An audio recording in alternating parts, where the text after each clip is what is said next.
Tooth paste లో చూసినట్టయితే చాలా రకాల కెమికల్స్ ఉంటాయండి. జనరల్ గా ఎవరం గమనించం మనం.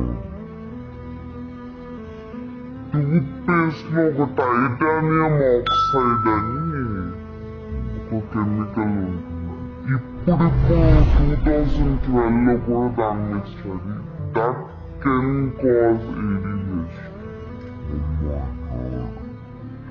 మనం 2 years నుంచే వాళ్ళకి పళ్ళు తోముతూనే ఉంటామండి విత్ టూత్ పేస్ట్.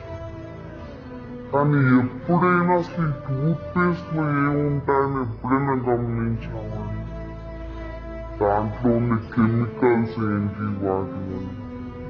ఎందుకంటే చాలా రకాలైన కెమికల్స్, ట్రైసోప్లాన్ అని, సోడియం లారెల్ సల్ఫేట్, ఏదైతే దానికి నురుగు దీని వల్ల మనకి ఎండోక్రైన్ అనేది డైరెక్ట్ ఎఫెక్ట్ అవుతుంది.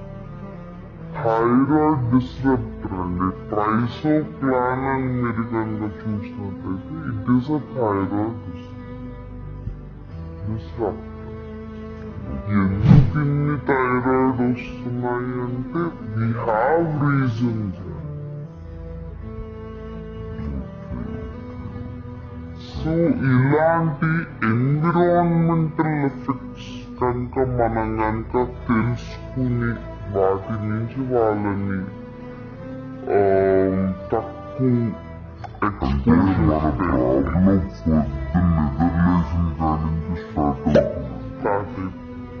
ఫస్ట్ పనిలోనే మనం వాడేదే ఫుల్ గా కెమికల్స్ తో ఉండేది వాడుతున్నాం. ఎంత కెమికల్ కి దూరంగా ఉంటే అంత ఆరోగ్యకరంగా ఉండొచ్చు. మనకి డీటాక్సింగ్ కెపాసిటీ అయినా ఉండాలండి. కానీ ఎంత డీటాక్సింగ్ కెపాసిటీ ఉన్నా రోజు మనం అదే కెమికల్ ని వేస్తుంటే మాత్రం అది కూడా ఫెయిల్ అయ్యింది. సో మనం వాడేది దేని చెప్పే ఒకటే ఇన్స్ట్రక్షన్, రీడ్ ద లేబుల్స్. ప్రతి వాళ్ళం చదువుకున్నాం, ప్రతి వాళ్ళం ఆర్ గ్రాడ్యుయేట్స్. వాళ్ళు చదివేటట్టుగా ఎవరండి కావాలని మనం అలవాటు పడలేదు అంతే.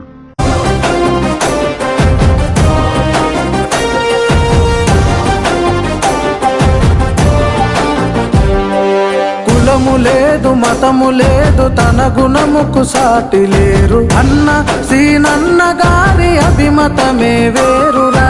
తన మనానే భేదము లేదు, అందరి మనసుకు అత్తుడు అయినోడు, స్వార్థం అర్థాన్ని మార్చే అధునాతనాద్యుడురా. కష్టమే తన కులమంటారా, మానవత్వమే తన మతమంటారా, వ్యక్తిత్వమే తన మార్గమురా, ఏ శక్తికి తల వంచడురా.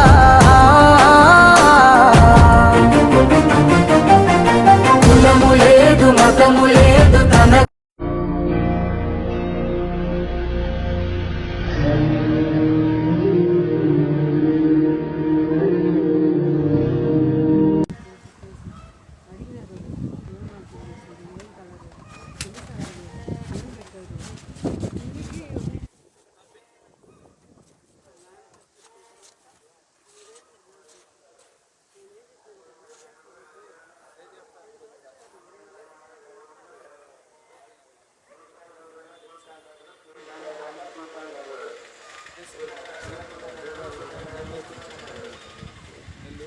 అతని దగ్గర ఓ పెద్ద సైన్యమే ఉంది మేడం.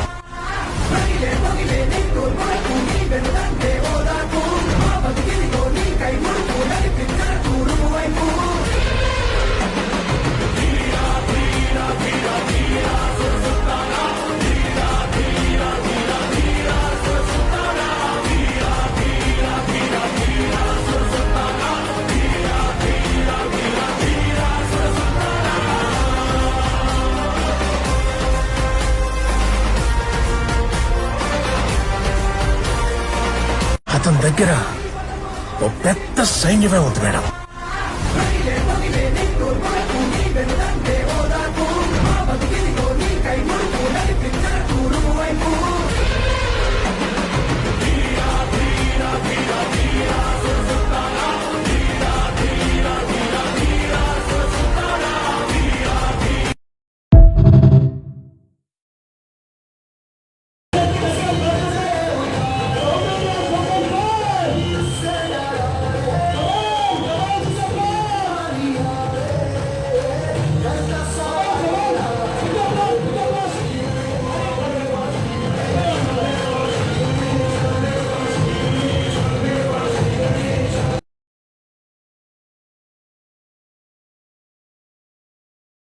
ఒక డ్రీమ్ పెట్టుకుంటాం, బట్ ఆ డ్రీమ్ రీచ్ అయ్యే లోపే ఆ బాధలకి ఇంక నేను తట్టుకోలేను, I'm going to give up today అనే వాళ్ళకి మీరైనా మెసేజ్ చెప్పగలరా?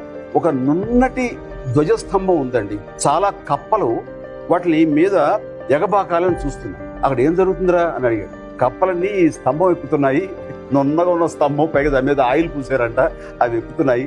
పిచ్చి మొహాలు అవి ఎక్కడ 2 అడుగులు వేయగానే జారి పడతాయి చూడు అనగానే అవి నిన్న కప్పలు కొన్ని అలా ఎక్కి నిజంగా పడిపోయింది. ఒక కప్ప మాత్రం ఏమి పట్టించుకోవడా అకుంఠిత దీక్షతోటి చక్క చక్క చక్క చక్క చక్క పైదాకా వెళ్ళిపోయి బెక్కబెక్కవారి చూసింది. వీళ్ళందరూ ఆశ్చర్యపోయారు. కప్ప ఎలా ఎక్కిందంటే ఆ కప్పకి చెవుడు. అలాగా చెవిటి కప్పల్లాగా తమ ధ్యేయ వైపు వెళ్లే ప్రతి ఒక్కడు సక్సెస్ఫుల్ పర్సన్స్ అవుతారు. Download ShareChat.